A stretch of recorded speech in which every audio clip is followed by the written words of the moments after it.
All right, let's look at the RLC circuit. All right, so we have a simple circuit with resistor and inductor, and capacitor is in series, and you have a switch and electricity source there. All right, so I'm going to pretend that I know a little bit of physics here.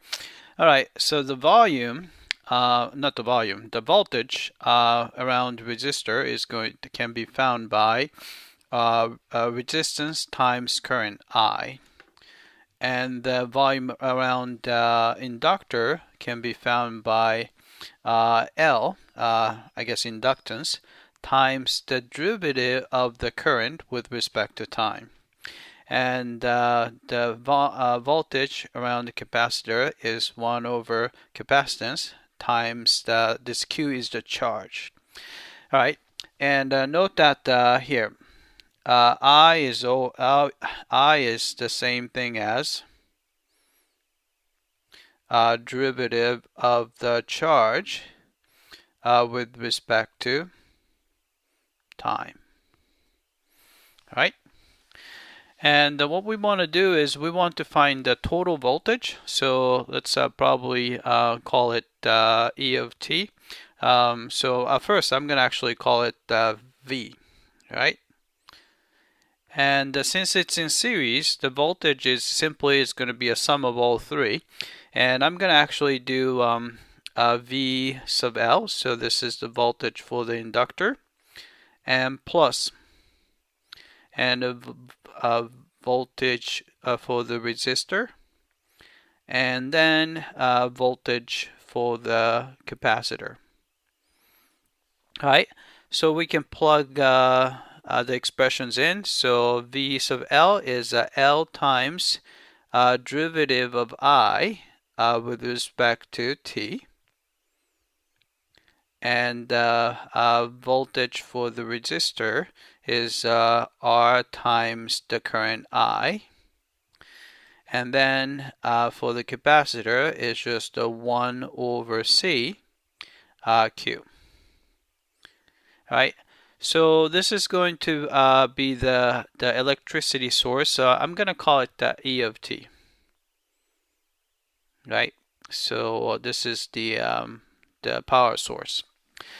All right, so to make it look like a nice differential equation, what we can do is we can actually turn it into, in terms of a charge, say here. Since the current I is the derivative of the charge with respect to t, so derivative of I with respect to t would be, you can think of it as the second derivative. So maybe I'm going to write it as a Q double prime, right, times R. Then I is just a derivative of Q, so Q prime. So this is, I'm using the shorter notation Q prime, right, plus 1 over C Q is equal to E of t. Right, so we can write it this way too, right? Another way to write that would be we can actually take the derivative of that differential equation with respect to t. Then that way we have L of I double prime plus R times I prime plus 1 over C, and the Q prime is I. And the right hand side you need to take the derivative too, so E prime of t. All right, either way we have a nice differential equation, second order differential equation. This is even linear with constant coefficient as well. And since we have a power source, this is a non-homogeneous equation. All right.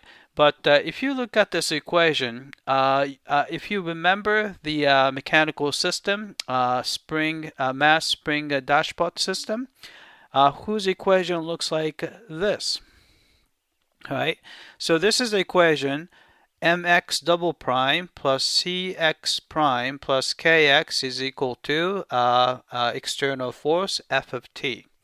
And you can see that these two equations for the RLC circuit has exactly the same structure. You can see that it's a L is probably corresponding to M, R corresponds to C, and 1 over C corresponds to K. And E of T power source corresponds to the external force F of T in the mechanical system. All right, so you can see that we can actually set up the same kind of differential equation for RLC circuit as the mechanical system. Right, so what we can do is sometimes mechanical system is too expensive to actually build and test.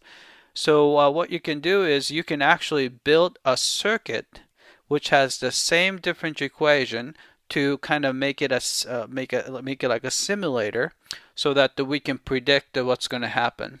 All right, this idea is called the analog computer, and an analog computer is simply an electrical model of a mechanical system. Right, so we make a circuit which kind of mimics the behavior of the mechanical system.